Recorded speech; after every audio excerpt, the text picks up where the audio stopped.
Well, hi YouTubers. Okay, I'm back with the 365 100 books, and it has been so long since I've read a really, really good urban fantasy novel. Honestly, I've got Rivers of London up there, but I haven't actually read it.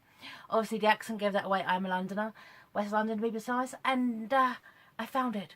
I found it. A young adult urban fantasy. It's marvelous. It's by Sarah Rees Brennan, and it's called The Demon's Lexicon. Okay, and witty, dark and moving by Cassandra Clare, author City of Bones, which I actually need to read too. And read the blurb. 60-year-old Nick knows that demons are real. Magicians call up demons in exchange for their power.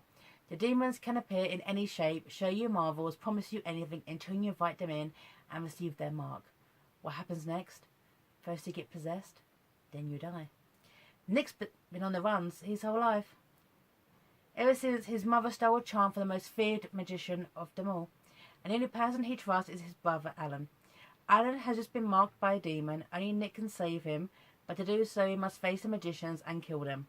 The hunt is on, and Nick is going to discover things he never dreamed were out there.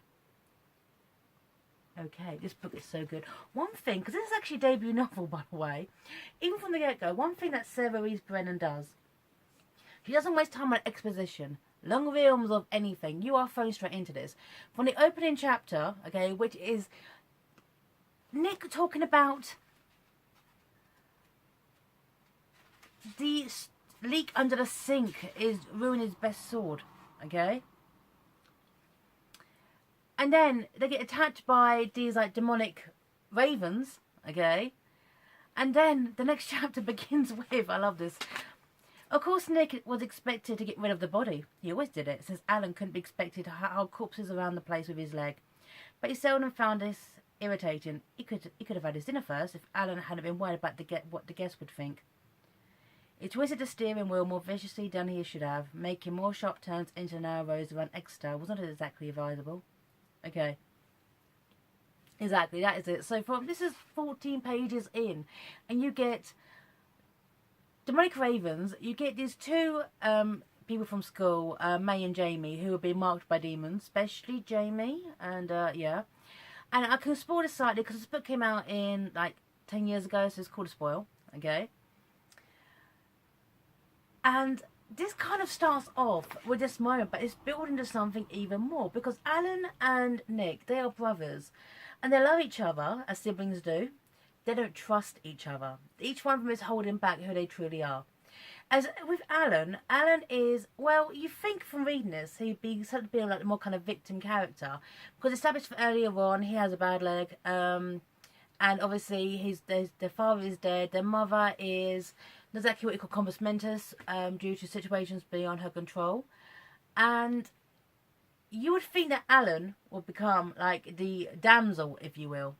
You would think May, being the non-magician in this, she would become the damsel. She's not. May is a strong, vibrant, well-written character, and even though she's the non-magic in this quad, if you will, she can more than hold her own. And one thing I like is that these two siblings, they just go along with it. It doesn't waste time with boring exposition. You're just thrown into this world, and it is really, really good. In fact, the urban fantasy is set up is so well, it's so brilliant. They go to the like a fairy market, if you will. Here you go. And this bit made me laugh, okay, because obviously it's the fantasy in a real world kind of thing.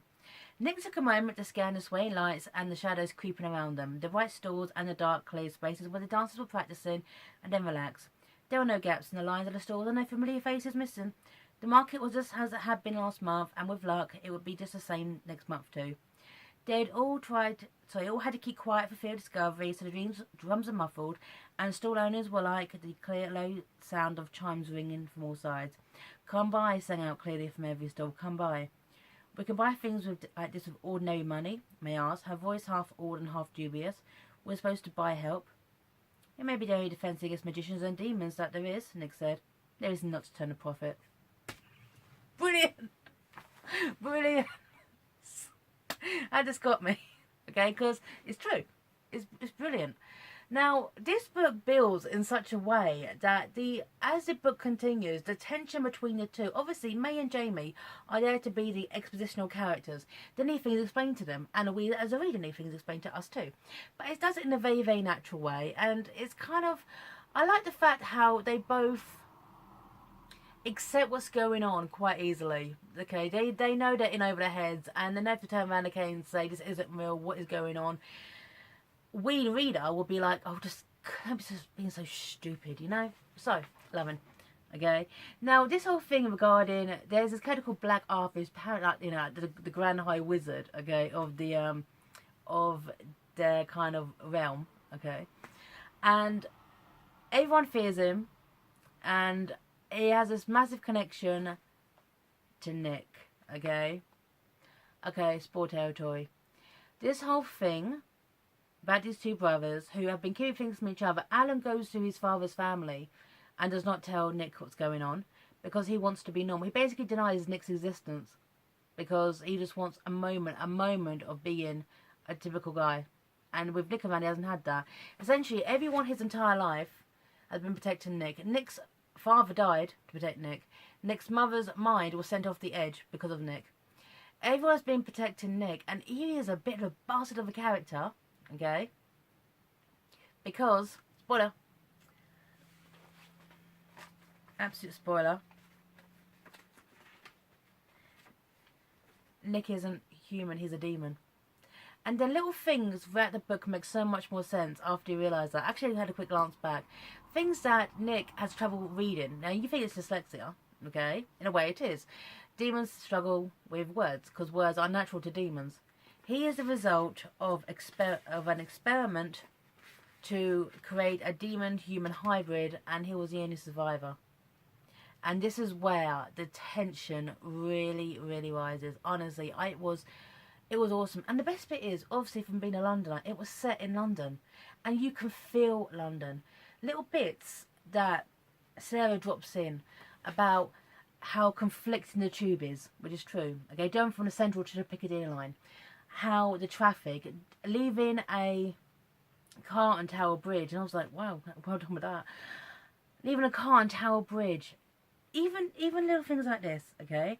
The sounds of London were coming in from an open window. Cars were purring mechanically down the streets, and even sunlight was cresting the tops of the tallest buildings, crowning them with gold. The rest of the city was in shadow, miles of uniform grey stretching out, and interrupted by the glittering lines of rivers.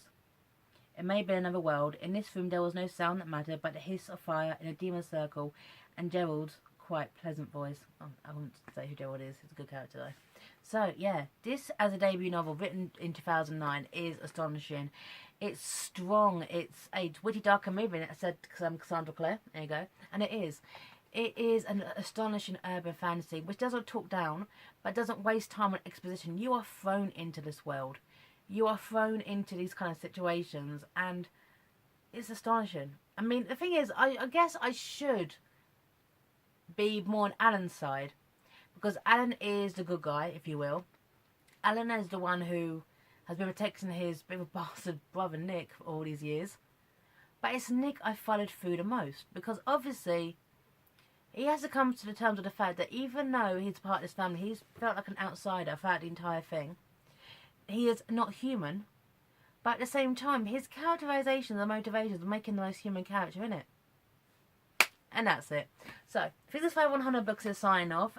Demons Lexicon by Sarah Rees Brennan, recommended. So I spoiled it, but there is a sequel that I haven't read, and if I can hold it out, I'll do this long review too. So, sign off here, YouTubers. Take care, and bye now.